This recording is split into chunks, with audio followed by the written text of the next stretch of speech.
So it's 6 AM. Right, it said 20 past on there, but that clock's a bit fast. I'm riding down to Stansted Airport. Really windy this morning, but the scooter's running lovely. Feels quite smooth and stable on the motorway. Speed's alright. Now I've sorted the suspension out. It's a much nicer ride. When I first got it, the front forks were way too hard. I backed each of the shock absorbers off by about 6 turns with the C-spanner, for the 6 threads. And it's a completely different ride. It was just solid before, it was horrible. I'm quite pleased with it, to be honest. Nice dash there with the rev counter at the top, fuel gauge, speed, some funky numbers, temperature gauge, and then you've got your trips and all that sort of stuff. That's a good one. Right, I'll get back to riding. It's a bit windy, as you can probably hear. It's very windy. Right, I just want to show you a couple of things. If you're travelling on a scooter and you need some luggage space, something like this Royal Alloy's got a nice little rack on the back, but it's quite narrow. So we developed what's called a SLUK support, which goes, I'll show you in a minute when I take the bag off. It just gives you a bit of support for your bag to stop it drooping, get it on your side panels, covering your indicators and lights, that kind of thing. Another good tip, use these, which are rock straps, a lot better than bungees, much quicker to use, much easier and safer. That's it, your bag's off, and there's your SLUK support there. Just a tray that fits over your rack, supports your thing, very strong, and available from ScooterLab.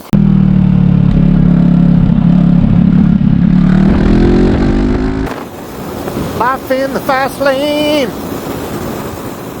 I'm just riding this scooter back from Stansted Airport. I've got an early morning flight back from Italy and landed at 7 AM. Nice. Chucking it down with rain, but really enjoying the ride. It has surprised me, this scooter. It's fast, gets up to that speed quickly, really smooth, stable, feels well planted, and the best thing for me is that there's no rev limiter, so I can hold it flat out. I'm not doing it in a minute, but when I do hold it flat out, I'm not hitting a rev limiter, which compared to the latest GTS 310 makes a huge amount of difference if you do this sort of riding.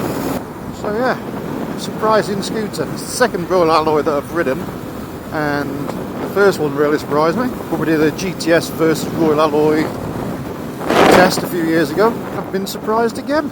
This Series 2 style TG looks lovely, and I can't wait to see this JPS, which is the Series 1 style Royal Alloy. That really does look nice, especially with the paintwork.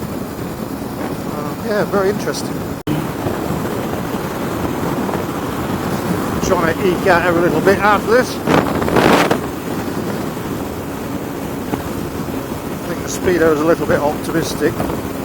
We'll see with my speedo up when I get home. I think 86 mile an hour on this is probably about 70-60 mil an hour.